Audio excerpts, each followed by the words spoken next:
and welcome back to Come Geek Some. If you are new to the channel, please like and subscribe for all future content.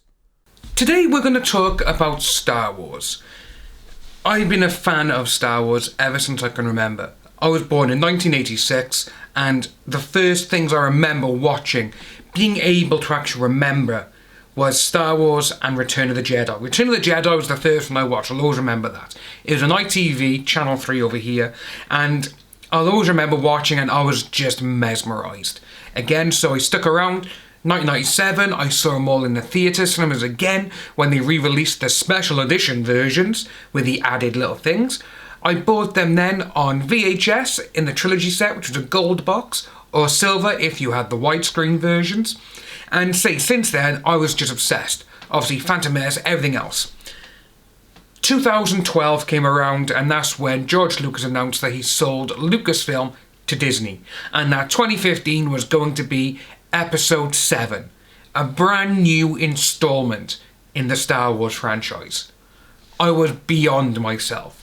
I couldn't believe how this franchise, where literally 2005, when George Lucas came out and said, that's it now, Revenge of the Sith, that's it. It's all over and done with. No more Star Wars, I'll never make them again. And so obviously, you know, the prequel trilogy is, I do love them. I'm not really that much of a fan of Attack of the Clones, but Revenge of the Sith kind of went, yes, this is what the trilogy should have been, the prequel trilogy. Then obviously The Force Awakens come out, which, to be honest with you, I still enjoy The Force Awakens. I do. I watch it from now and again. Rogue One, in my eyes, is the best Star Wars film that Disney have made. Then they came out with The Last Jedi. Everyone I knew was like, yeah, this is just nothing but a big pile of steaming dog poo. Which it was. And all of a sudden, Star Wars was getting a bad rap. I was a little bit like, how have they allowed this to happen? They've literally bought a studio where it's literally, you can print money just by putting the name Star Wars on something. Solo came out. I completely skipped Solo in the theatres. A lot of people just went, nah, no chance. Rise of Skywalker came out, and to be honest with you, I saw it and I enjoyed it more than Last Jedi, but I also still went a bit like, yeah, this is wrong. It's not right. I took my 8-year-old niece to see it. Even she was a bit like, why has this happened? This happened here. And for an 8-year-old girl, you know, but again, she loves Star Wars. That's all she goes on about. So I'm really happy about that. But even when you got an 8-year-old girl saying, well, why is this happening? You know, they wouldn't have survived that. And again, with Chewie surviving and all this kind of stuff. But then, it didn't exactly make great bank.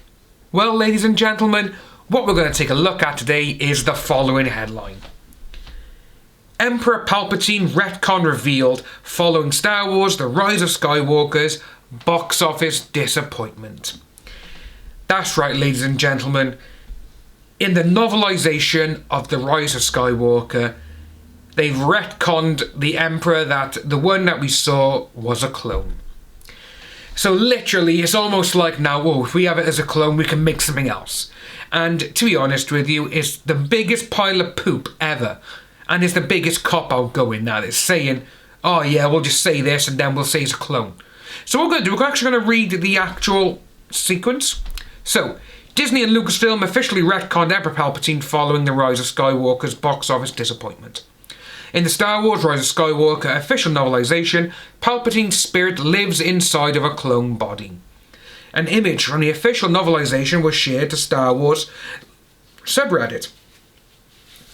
It reads in part, "What could you give me?" Kylo asked. Emperor Palpatine lived after a fashion, and Kylo could feel in his very bones that this clone body sheltered the Emperor's actual spirit. It was an imperfect vessel, though, unable to contain his immense power. It couldn't last much longer. And that is just literally, it just is such a kick to the nuts that this is what they've gone with. And we've heard all the stories. We heard them all. We heard obviously that George Lucas came in and created a brand new ending and basically rewrote the film, to which the studio audience, when they first showed up the sneak peeks to people, had the highest rating of 86%.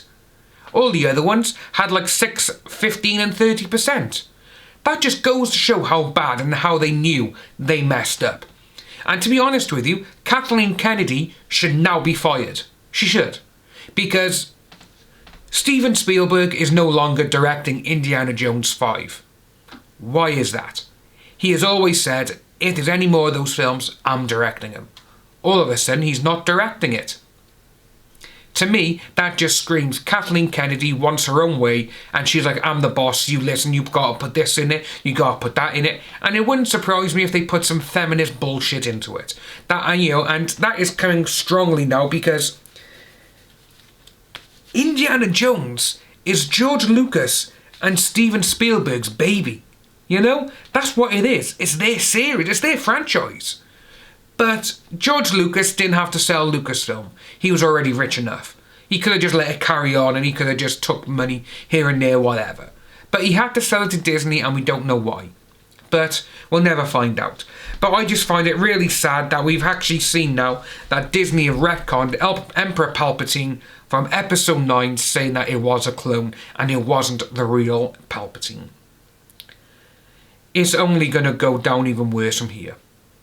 If you are new to the channel, please like and subscribe, hit that notification bell for future updates, and I'll see all you wonderful people soon.